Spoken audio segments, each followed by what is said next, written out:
Welcome to Stoic Philosophy for Life. This is not just a place to listen to books, it's a space to feel them with your soul. Here, we illuminate your mind with timeless lessons. Awaken your inner strength, cultivate self-minded discipline, and guide your journey of personal growth. Every word is carefully chosen to reach what you're truly seeking: peace, clarity, and lasting transformation. If this feels like the place for you, hit subscribe and walk this path with us every single day. Now, put on your headphones, take a deep breath, and begin the journey of renewing your mind and your life. Life lessons you need to learn before it's too late. Have you ever looked into the eyes of an old man sitting alone on a park bench? There is something there, a silence that speaks, a stillness weighed down by memories, choices, and, often, regret. Not the loud, dramatic kind, but the quiet regrets that whisper at night, asking, what if I had lived more intentionally? What if I had spoken up, loved harder, waited less? This is not about fearing old age. It is about refusing to reach it with a heart full of things left undone. If you are watching this, then maybe, just maybe, you feel that urgency too. And if you stay until the end, you will walk away with clarity. Life lessons distilled from the wisdom of age, and from the Stoics who believed that every day is a preparation for the final one. Seneca once said, "Life is long if you know how to use it." But we waste so much of it avoiding discomfort, chasing validation, or clinging to a version of success that is not even ours. We act as though we will live forever, postponing our real desires for someday. But someday never arrives. And when it finally dawns on us, we realize we traded time for approval, traded peace for control, and gave away the present moment for the illusion of more. The Stoics taught that the key to life is not in how long you live, but how deeply you live. And depth does not require years, it requires presence. Imagine this: a man spends 40 years building a career, providing for his family, earning respect. But on his deathbed, his mind does not dwell on promotions or profits. It wanders to missed sunsets, unsaid apologies, unheld hands. He realizes he mastered everything except how to live. This is not a tragedy, it is a warning.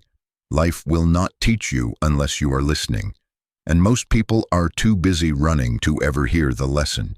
So ask yourself now, what regrets are quietly building in your blind spots? What would your 80-year-old self wish you had the courage to do today? Let us make this real. Think about the last time you said yes when you meant no. The moment you scrolled past your child calling your name.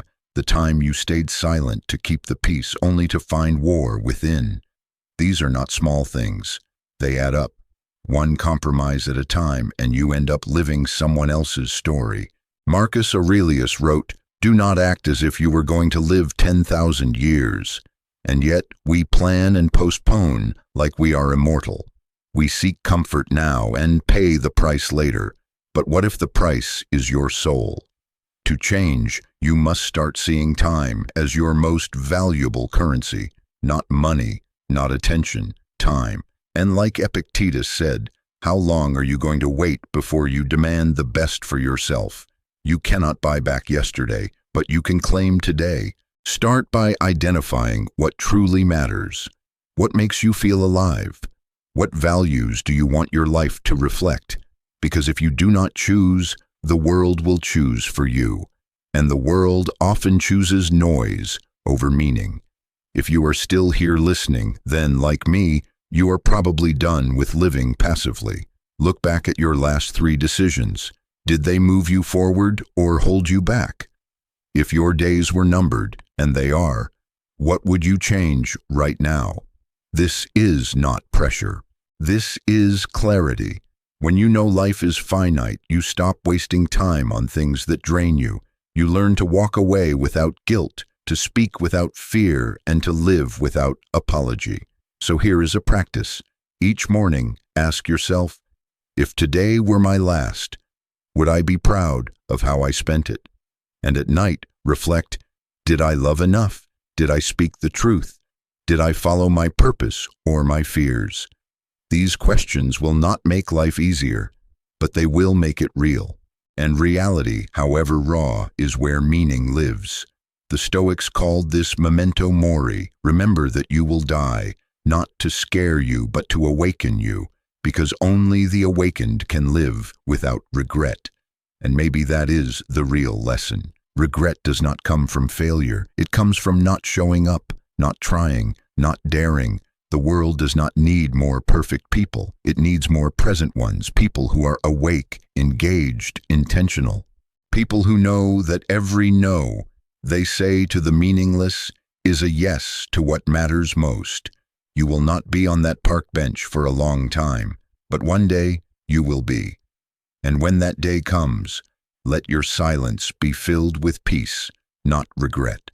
Let your stillness speak of a life fully lived, not perfectly but consciously. Let your story be one you are proud to remember.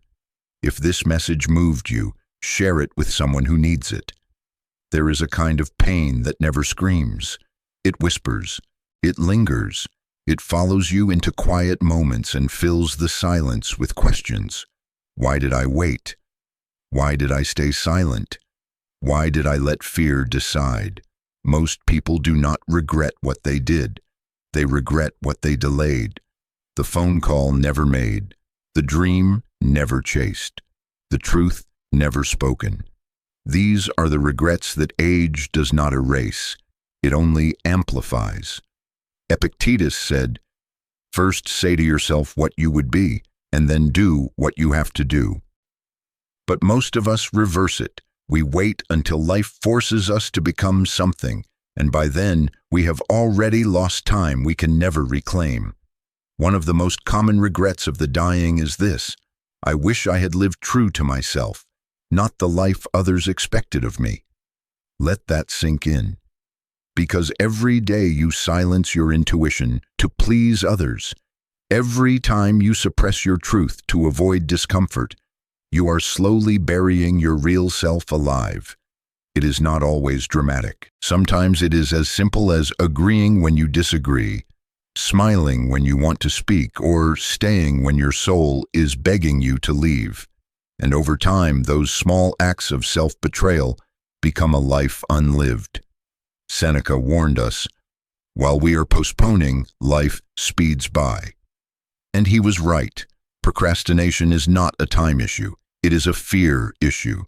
We delay what matters because we fear what it demands. Vulnerability, courage, change. We tell ourselves we are waiting for the right time, but really, we are just waiting to feel ready. Here is the truth. You will never feel fully ready. You will never feel fully safe. And that is exactly why you must act. Because regret is what happens when fear gets the final vote. Let me tell you a story. There was a man who always wanted to write. He had journals filled with ideas, shelves full of books, and a soul full of stories. But he never published. He said he needed more time, more clarity, more approval. Decades passed. He became successful in other ways: career, reputation, stability, but the unwritten pages haunted him. On his 70th birthday, someone asked him, "What do you still dream of?" He said, "To go back and do the thing I never gave myself permission to do." That is the cost of waiting. You do not just lose time, you lose parts of yourself. What would happen if today you stopped waiting?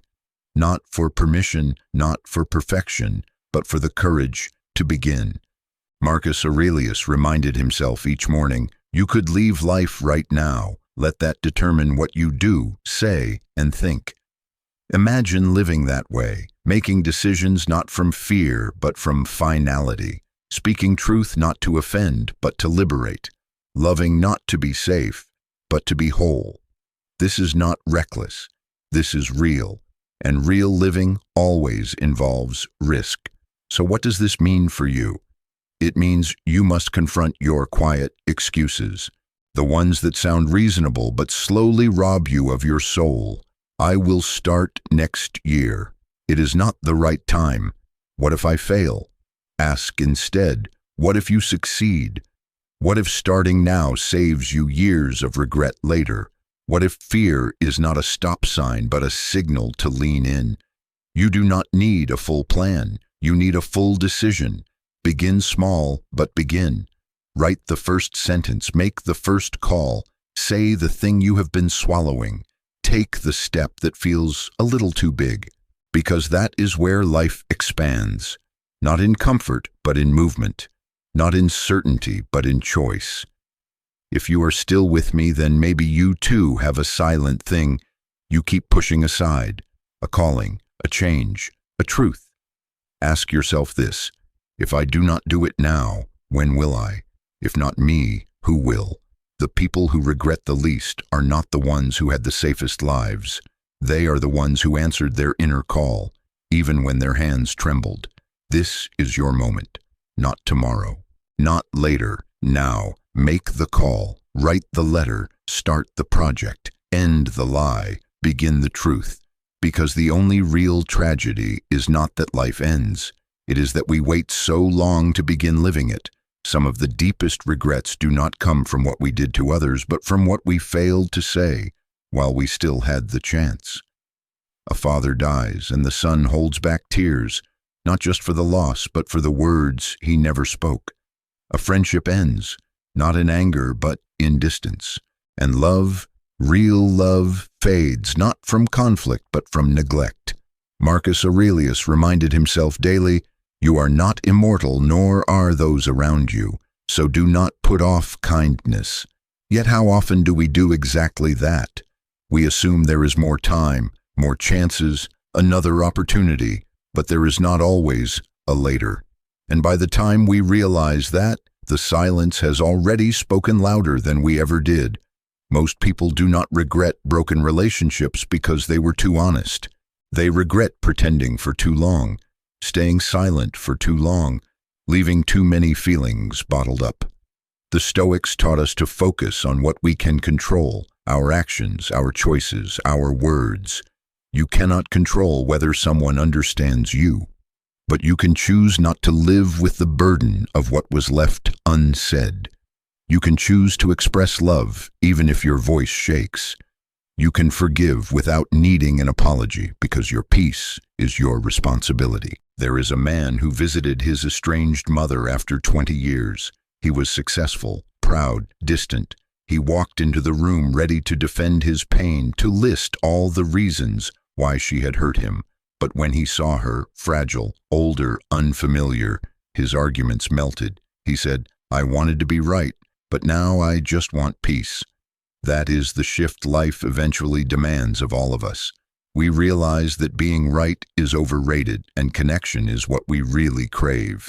Do not wait until the funeral to forgive. Do not wait until the hospital to say, "I love you." Do not let your pride outlive your presence.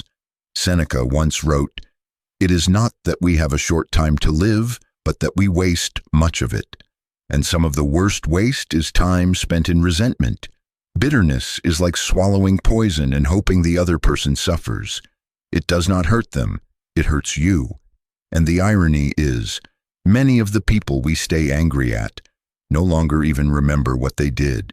They moved on, but we carry the weight. That is not justice.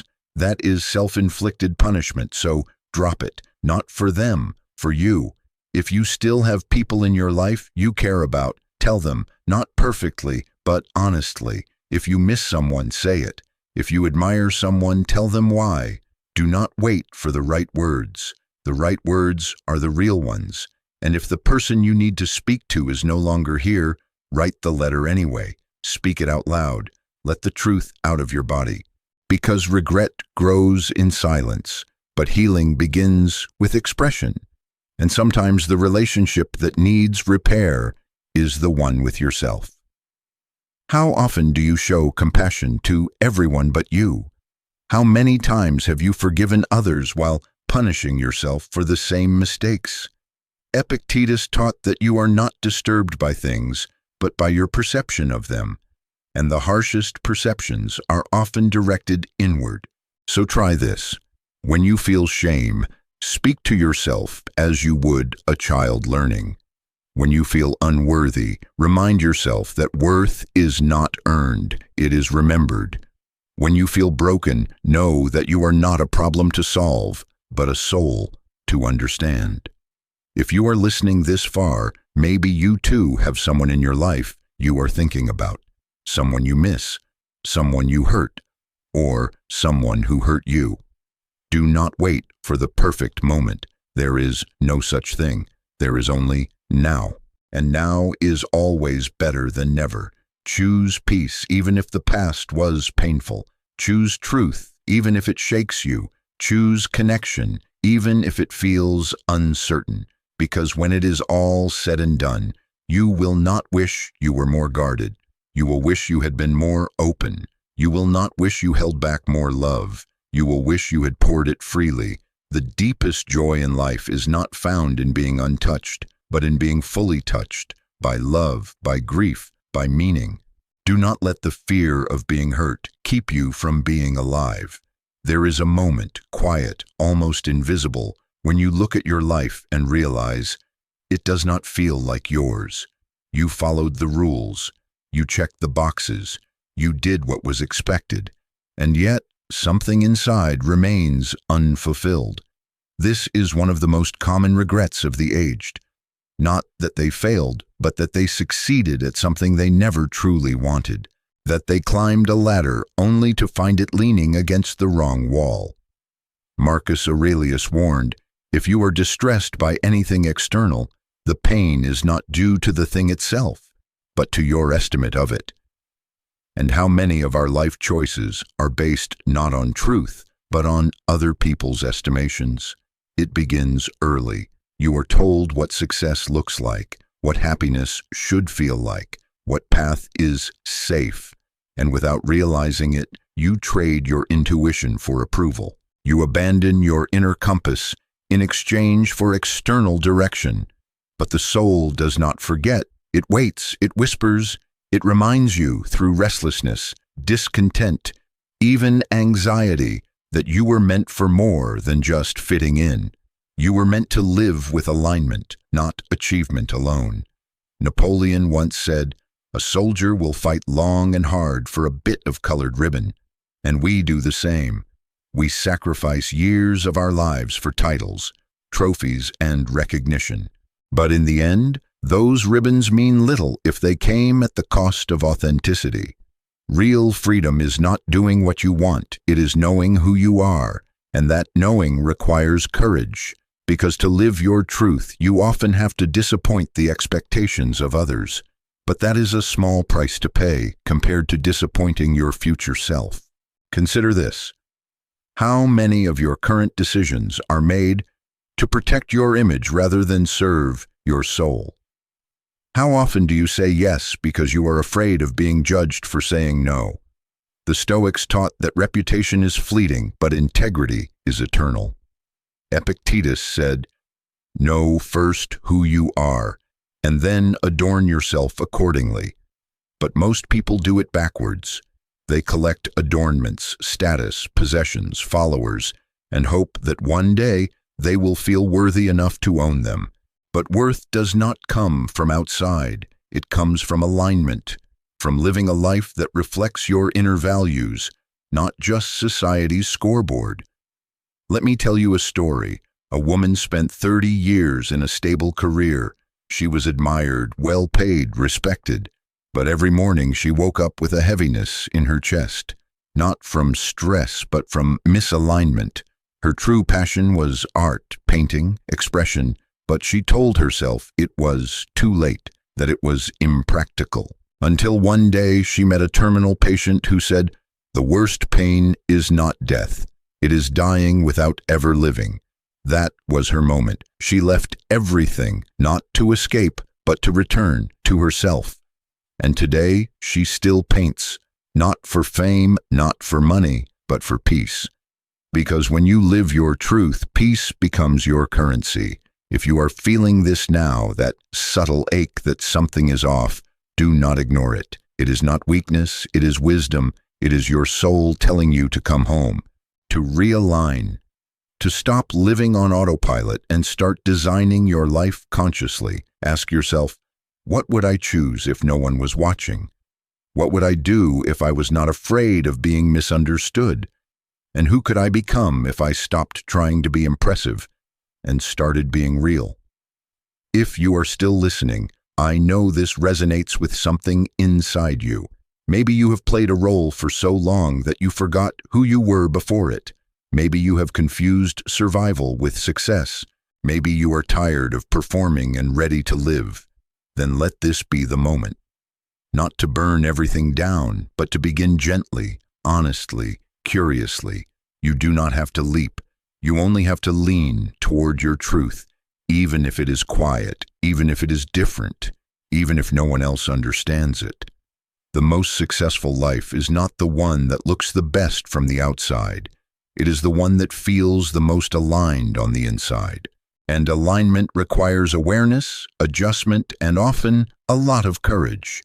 But it is always worth it, because nothing is heavier than living a life that is not yours, and nothing is more liberating than finally coming back to yourself. There is a kind of regret that does not show itself until you see someone else do what you were too afraid to try. You watch them speak boldly, love fully, pursue wildly, and you feel that sting, not of envy, but of recognition. A quiet voice inside you says, "That could have been me." Not because you lacked the talent, not because you lacked the opportunity, but because you lacked the courage. And courage, more than anything, is what separates a life remembered from a life merely endured. Most people live as if their only job is to avoid pain. They seek safety in routine, comfort in familiarity, and control over the unpredictable. But here is the truth. A life built only on safety is a life half-lived.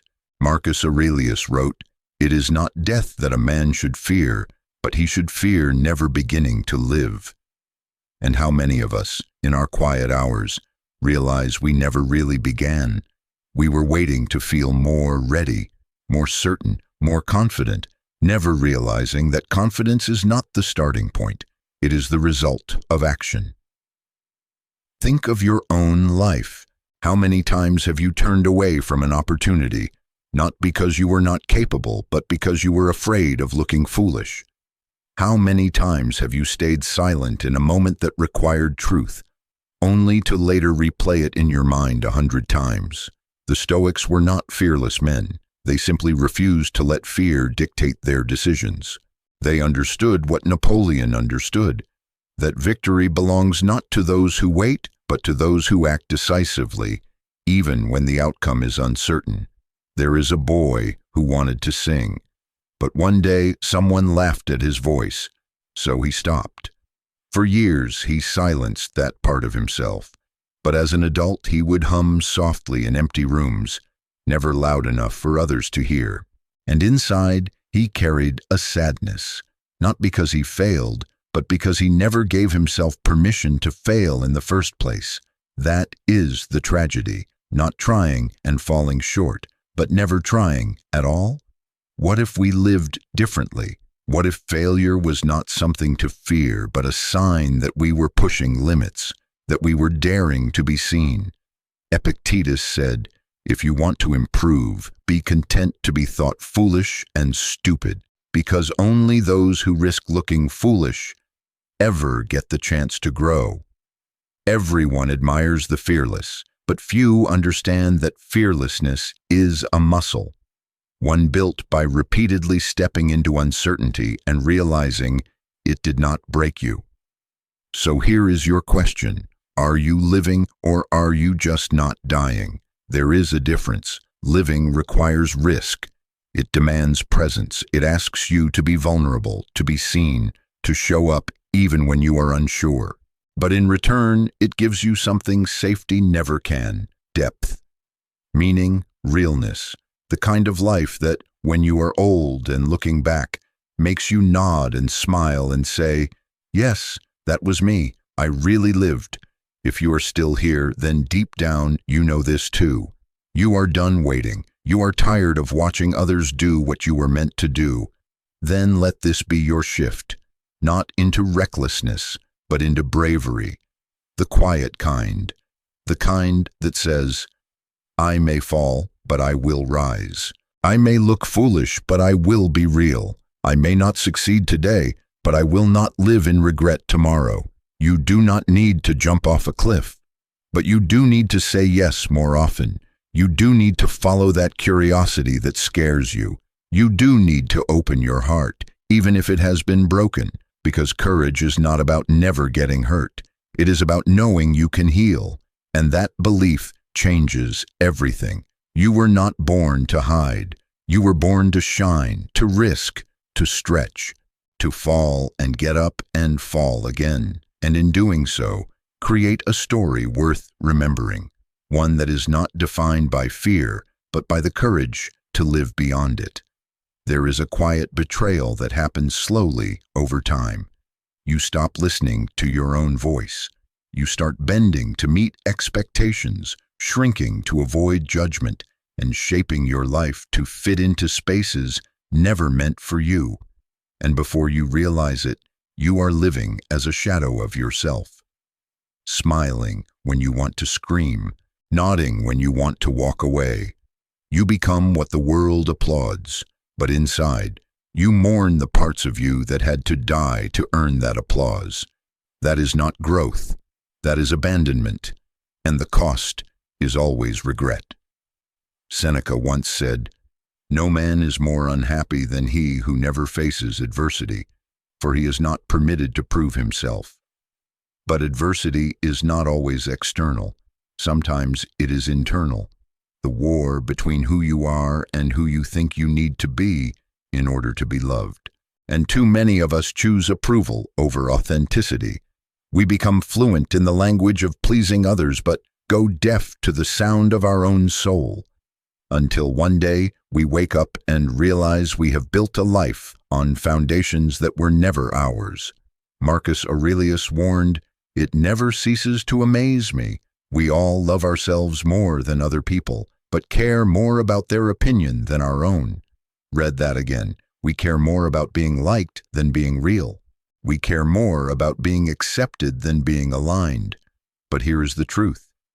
No amount of validation from others will ever make up for the void that comes from betraying yourself.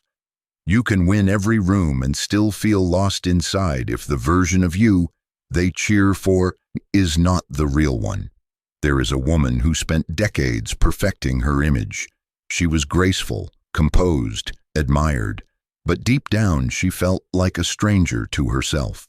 She had mastered the art of being what others needed, but had forgotten what she needed. When her daughter asked her one day, "Who are you when no one is watching?"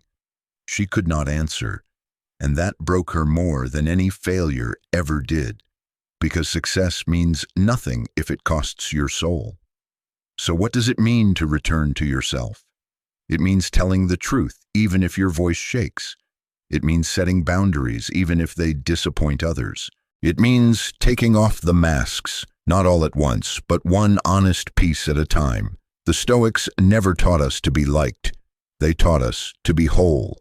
Epictetus said, "Freedom is the only worthy goal in life, and freedom begins the moment you stop needing permission to be yourself."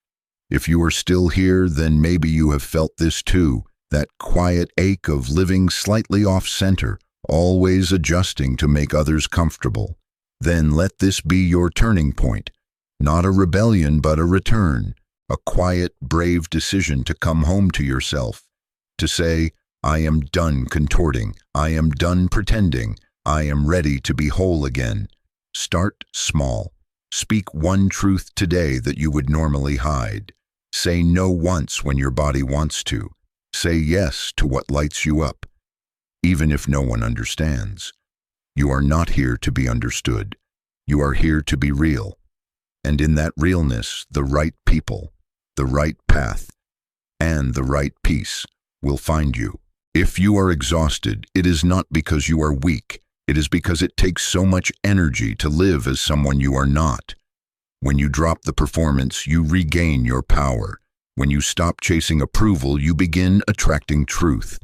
And when you finally choose yourself, not in selfishness, but in self-honor, you become unstoppable. If you are still listening, you are likely someone who has spent too long seeking validation outside of yourself. You are not alone. I have been there too, exhausted, unsure, living for the applause. But applause fades, integrity lasts, and coming home to yourself will be the bravest, most necessary journey you ever take. There is a kind of emptiness that does not come from lack. It comes from speed.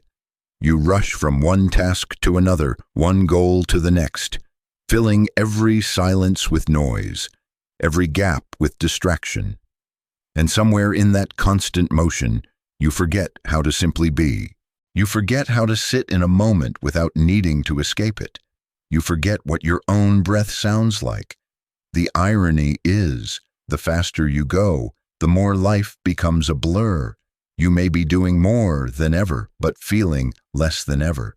And at the end of it all, you realize you were present for everyone except yourself. The Stoics warned us of this. Marcus Aurelius wrote, "Nowhere can man find a quieter or more untroubled retreat than in his own soul." But how often do you go there? How often do you slow down long enough to hear your own thoughts, to feel your own heartbeat, to sense the passing of time not as an enemy, but as a gift? We live as if we are running out of time, yet we spend so little of it truly alive. We treat presence like a luxury when in fact, it is the essence of life itself. There is a story of a man who built a successful empire. He was admired, efficient, always productive. But his daughter remembered him not as a father, but as a busy man. One day, near the end of his life, she asked him what he regretted most. He said, "I regret walking past more moments than I walked into. I was there, but not really." That is the danger of a life too busy. It looks full on the outside, but feels hollow within. Because what you remember most in the end is not what you achieved, but what you noticed. The sunlight on your skin, the laughter of someone you love, the silence between two people who feel safe together.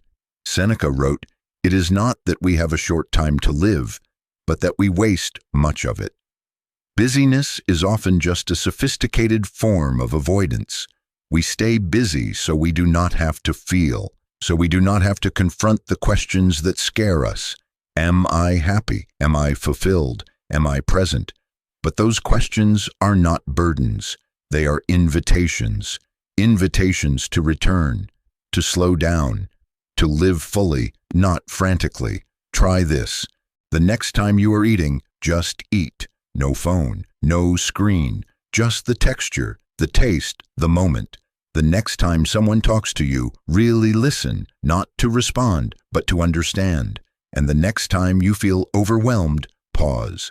Place your hand on your chest. Feel your heart. Remind yourself, I am here, I am alive, and this moment is enough.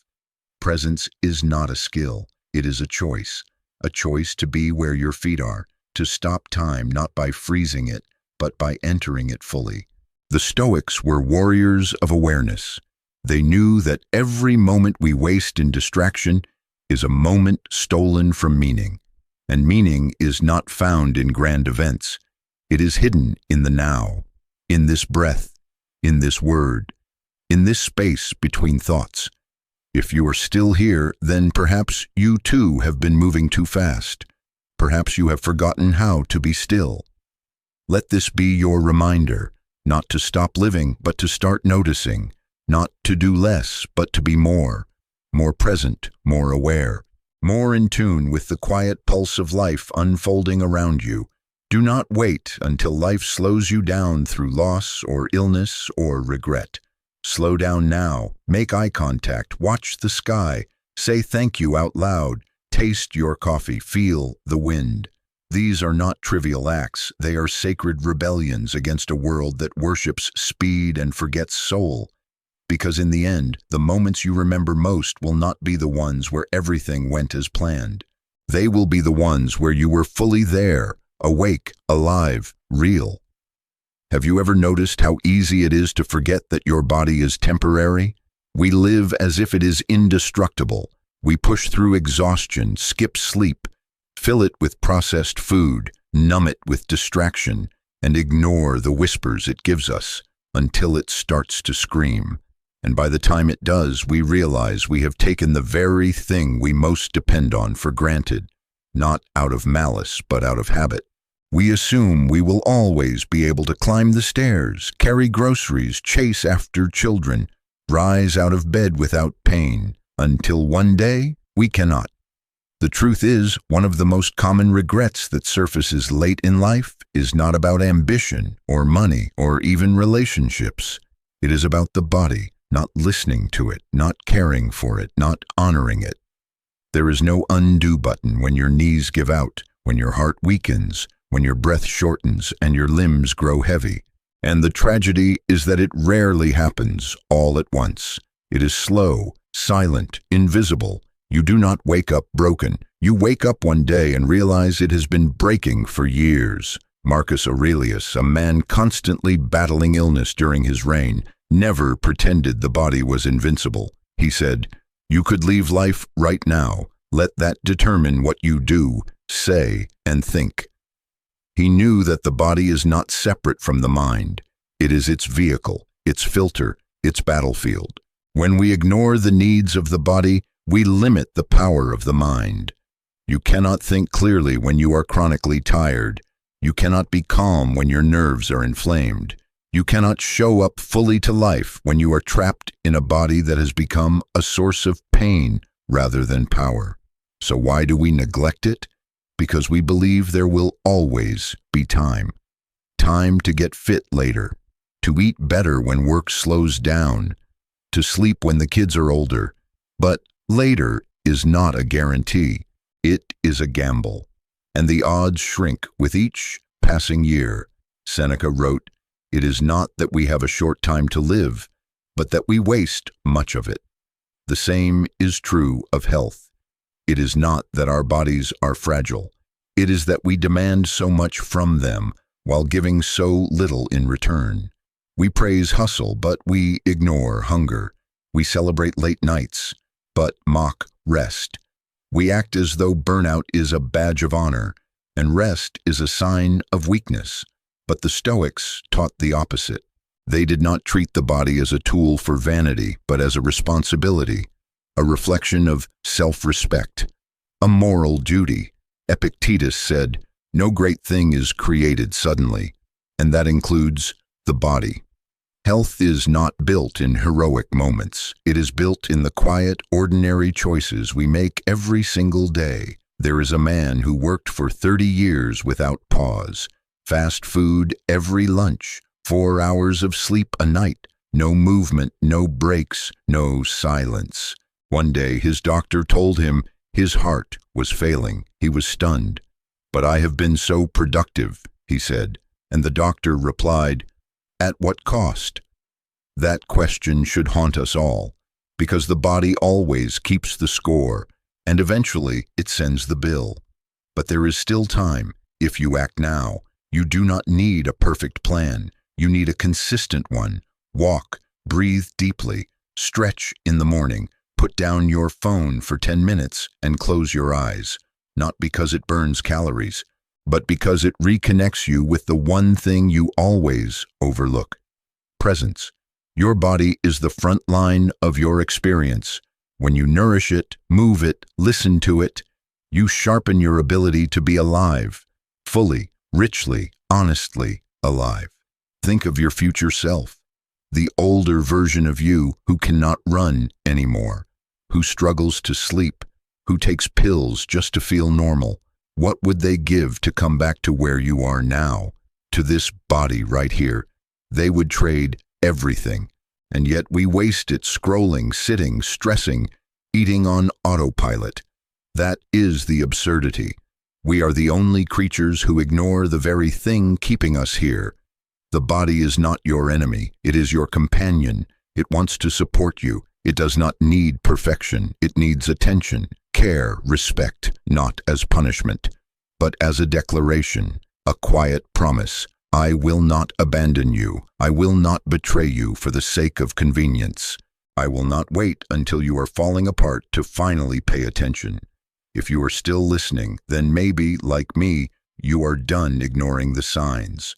The tight shoulders, the low energy, the chronic fatigue. These are not your body's failures. They are its signals, its invitations to return, to reconnect, to reclaim. So begin again, begin always, with a walk, a glass of water, a night of deep sleep, a refusal to treat your body like an afterthought. The Stoics believed in nature, in simplicity, in order, and your body is all three. It is not perfect, but it is miraculous, and when you care for it, you are not just living longer, you are living deeper. Do not let your future self become a voice of regret. Let it become a voice of gratitude. Let it say, thank you for not waiting until it was too late. There is a moment, often quiet, often late, when a person asks, what was it all for? They are not asking about their achievements, not about the trophies on the shelf or the digits in the bank. They are asking something deeper, something raw. Did my life matter? Did I live on purpose? Or did I just float through it? Following the path laid out by others, checking the boxes, surviving each year, only to reach the end unsure if any of it was truly mine. That is a chilling realization, and for many, it comes too late. The Stoics warned us. Marcus Aurelius wrote, "Do not waste what remains of your life in speculating about others, unless it is for some mutual benefit.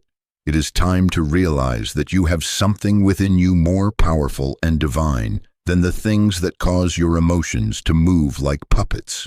He was not speaking to the lazy or the careless. He was speaking to all of us, those who move, who work, who achieve, but without asking why, without aligning action to purpose. There is no greater regret than having the strength, the potential, the opportunity, and still living as if you were not needed, as if your gifts were irrelevant, as if your voice, your calling, your vision could wait. But here is the truth. The world does not need more people who are successful at things that do not matter. It needs people who are alive to what matters most. People who stop chasing meaning and start creating it. Ask yourself this: what drives you? Not in theory, in action. When you wake up, what directs your energy? When you make decisions, what values are steering you? Are you building a life, or just reacting to one?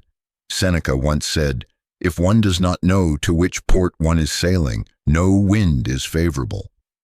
In other words, even the best conditions are useless without direction.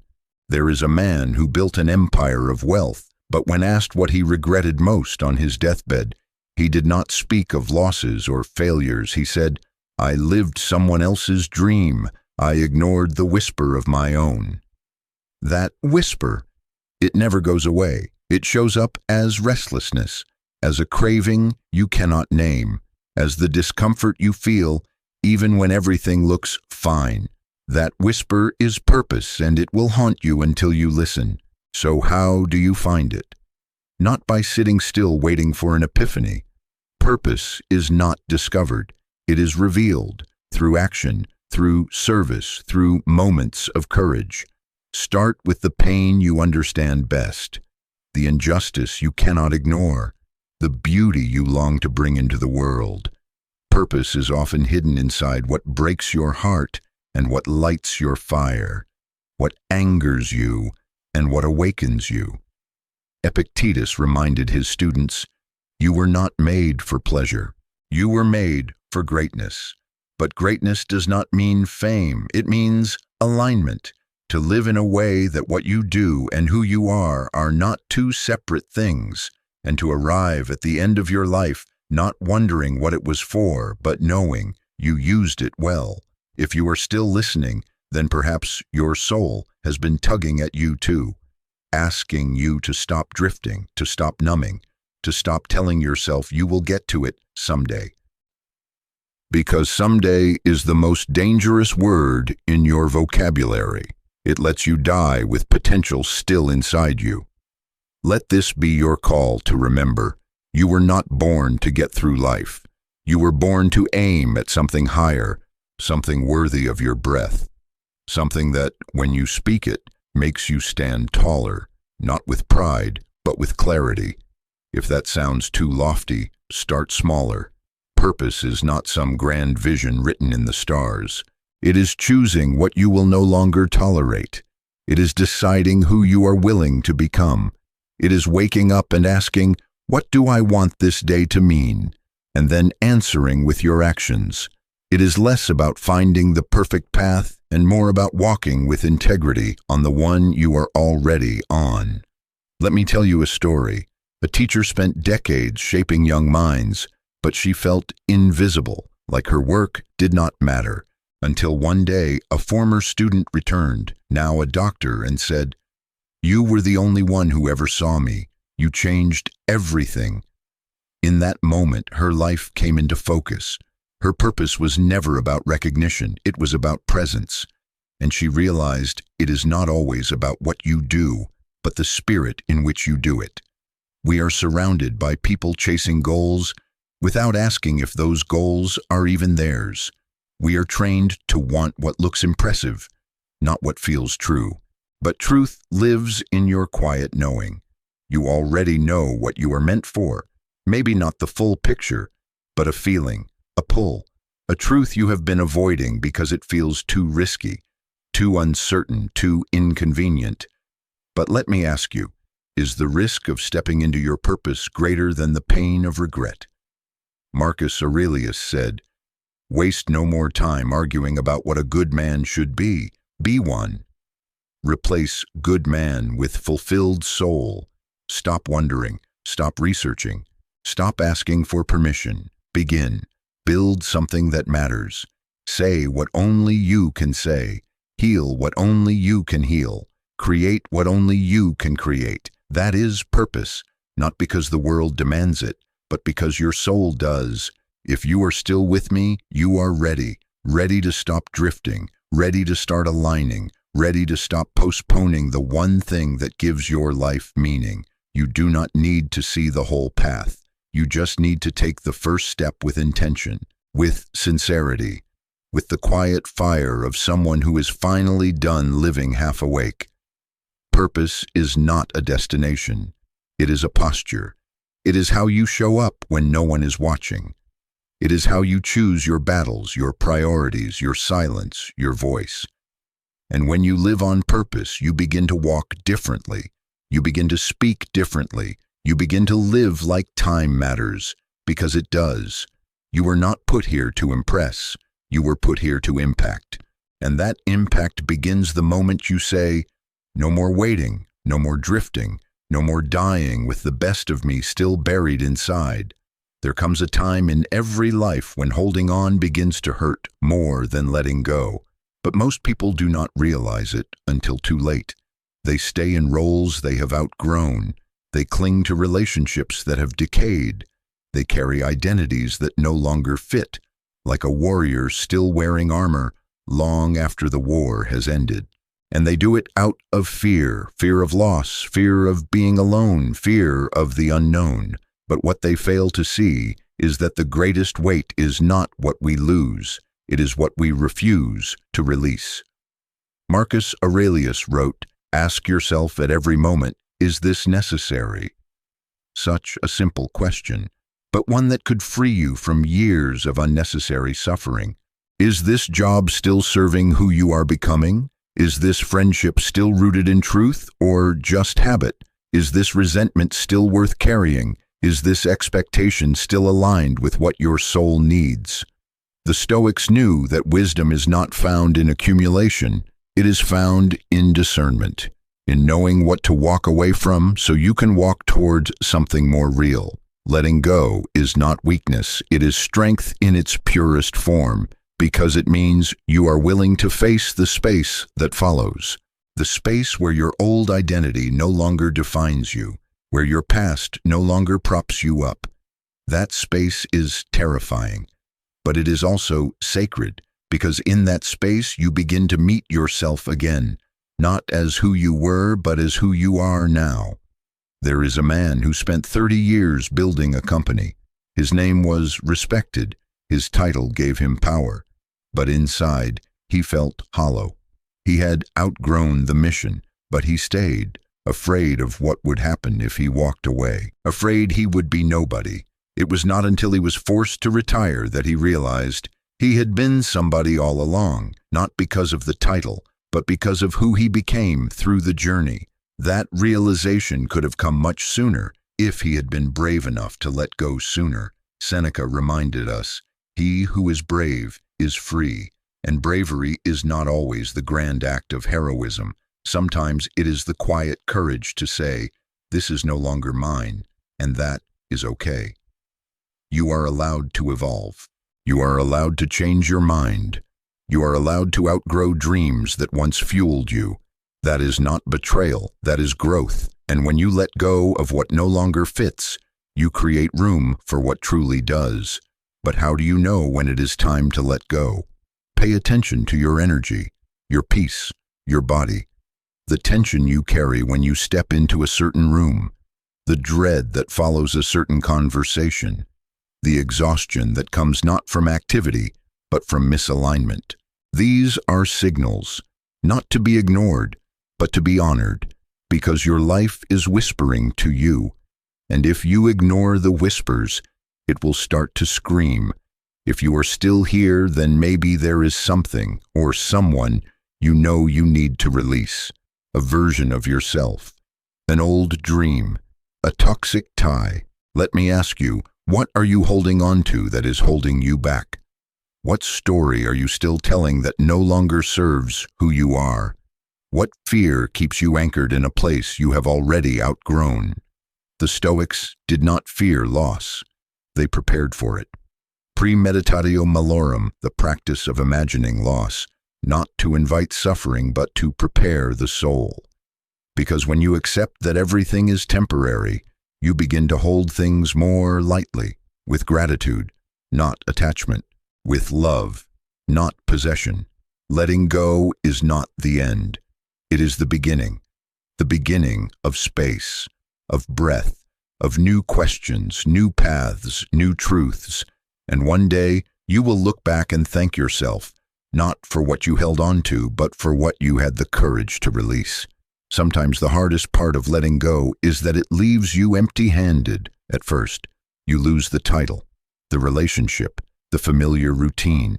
And in that space, you feel naked, exposed, like you have taken off armor you wore for years and now have nothing to protect you. But what if that vulnerability is not a threat, but an invitation? What if who you truly are only emerges after the letting go? There is a woman who stayed in a marriage long after the love had died. She feared the loneliness more than the unhappiness, but one day she heard her own voice say, "This is not how I want to be remembered." She left, not in anger, but in truth. The first year was quiet, scary, but then came something unexpected, peace, and with it, the return of herself. Not the young girl she once was, but the wise woman she had become, finally free to be her.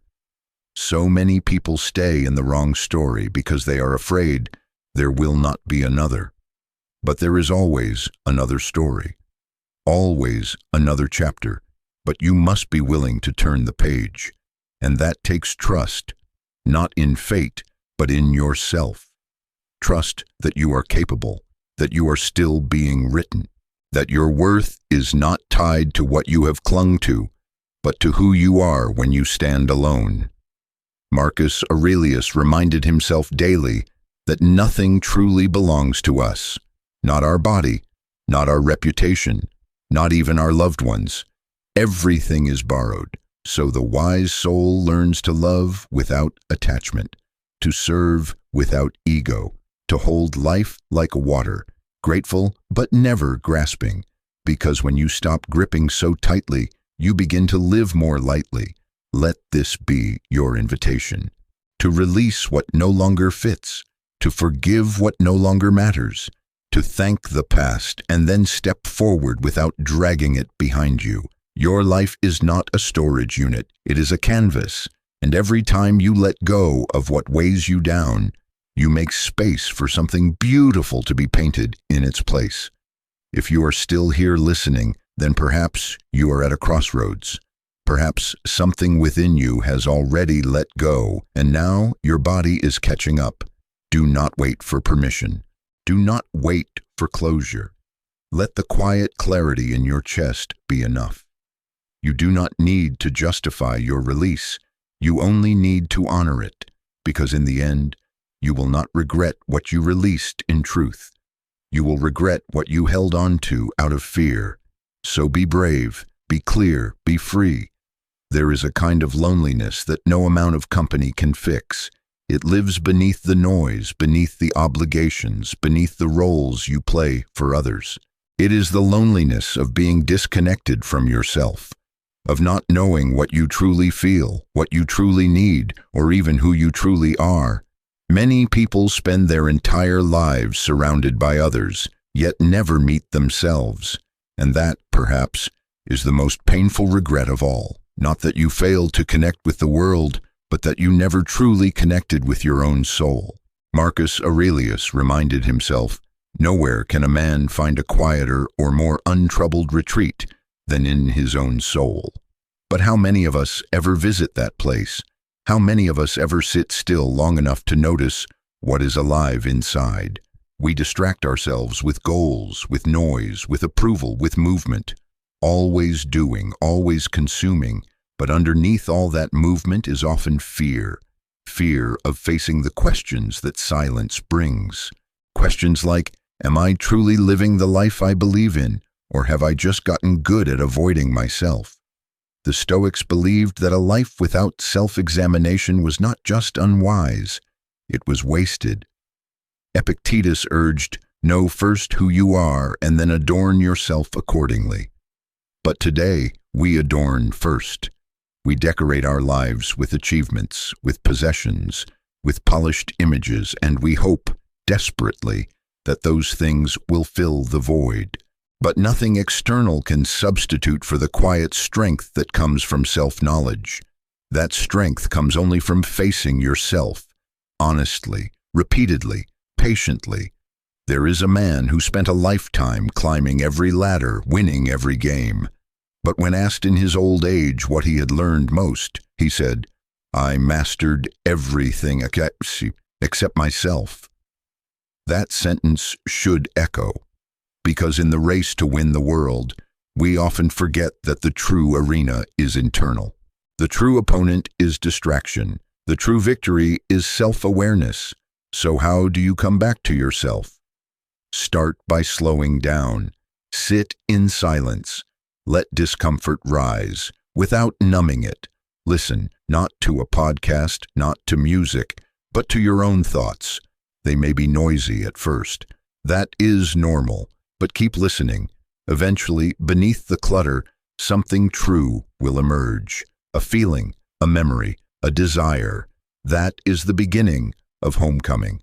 Most people avoid solitude because they confuse it with isolation. But solitude is not emptiness. It is intimacy. It is where your inner voice grows louder, where your questions sharpen, where your values become clear. And from that clarity comes power, the kind of power that no one can take away. Because when you know yourself, you cannot be manipulated, you cannot be derailed. You cannot be bought or broken by trends, opinions, or pressure. If you are still listening, you are already on that path. The path back inward. The path most avoid because it feels uncertain, even painful. But here is the truth. The pain of self-discovery is far lighter than the pain of living disconnected. You do not need to have all the answers. You only need to start asking better questions. What do I believe? What am I pretending not to know? What am I chasing and why? When do I feel most like myself? When do I feel furthest from it? These are not questions to rush through. They are questions to live with, to walk with, to let simmer until they reveal what is most essential. Here is the final. When you begin to understand yourself, not just your thoughts, but your patterns, your wounds, your longings. You begin to reclaim your power. Not the power to control the world, but the power to navigate it without losing yourself. You begin to recognize the voice of fear versus the voice of truth. You learn the difference between comfort and peace, between distraction and joy. And you stop mistaking motion for progress. Seneca once said, "To be everywhere is to be nowhere." The same is true internally. When you scatter your attention, your soul becomes fragmented. But when you return, when you gather your focus inward, when you sit with yourself not as a problem to fix, but as a presence to feel, you begin to remember that you are not your roles, you are not your failures, you are not the narrative others have written about you. You are something deeper, something unshakable, something whole. Let me leave you with this. One day, the world will grow quiet. The noise will fade. The masks will fall. The applause will stop. And you will be left with one person, you. In that moment, will you recognize the face looking back? Will you feel peace or regret? That question is not meant to scare you. It is meant to bring you home. Because no matter what you have built, no matter what you have achieved, if you do not know who you are beneath it all, then you have only lived on the surface. But it is never too late to go deeper, to sit in the stillness, to listen, to return. You are not here to perform. You are here to remember. And when you remember who you truly are, the world no longer dictates your worth. You do. Imagine yourself many years from now sitting in a quiet room. No calendar to chase, no meetings to attend. Just time and the reflection of your own life. The noise is gone, the urgency is gone, and all that remains is the truth. Not the kind found in numbers or records, but the kind found in memory. You look back not to relive the past, but to ask one simple question. Did I truly live? Not exist, not survive, not impress, but live with presence, with meaning, with courage. Most people avoid this question because they are afraid of the answer, but the Stoics faced it daily. Memento mori, remember you will die, not to darken your spirit, but to sharpen your choices. Marcus Aurelius wrote, "It is not death that a man should fear, but never beginning to live." See, and that is what this moment, this breath, this life is about. Not adding more years to your time, but more life to your years. Do not wait for some far-off clarity to give you permission to change. You have already seen enough. You already know what matters. You have felt the tension of regret building in the quiet spaces. You have heard the whisper, "This is not quite it," and you are not here to ignore it. You are here to answer it. Look at the life you are living. Is it aligned or is it automatic? Are your choices guided by truth or by habit? Are you becoming who you were meant to be or just who you were trained to be? Seneca said, "As long as you live, keep learning how to live." So live as a student of your own patterns, a student of suffering, a student of joy, a student of silence. That humility, that hunger, that awareness, that is what will keep you awake, because life is not measured in accomplishments. It is measured in depth, in how fully you were present, in how often you said what you truly meant, in how bravely you walked away from what no longer served you, in how generously you loved, especially when it was not safe or easy. The ones who feel most fulfilled at the end are not the ones who had the most. They are the ones who held nothing back. If you are still listening, then I know something in you is ready. Ready to stop living as if you have time to waste. Ready to stop postponing the life you actually want to live. Ready to say yes to the small, quiet things that bring you peace. The early mornings, the honest conversations, the long walks with no destination, the solitude that reconnects you, the bravery to speak your truth and stand in it. You do not need to change your whole life in a day. You only need to decide that your life belongs to you again. that your time is sacred, that your breath is not just survival, it is a signal to wake up, to show up, to begin again. The final regret is always the same. I thought I had more time, but you do not need more time. You need more truth, more clarity, more courage to act on what your soul already knows. You need to stop asking for permission to be who you are. So let this be your line in the sand. Let this be the day you look back on and say, that is when I began. Not perfectly, but fully. With trembling hands, with an open heart, with no guarantees, only the knowing that you are finally, truly alive. If this message moved you, share it with someone who still has time, because we all do, until we do not. If this message stirred something in you, don't let it fade. Write one thing down that you'll start doing this week. 2025 doesn't magically change anything you do, and your future begins the moment you decide to move, even just a little.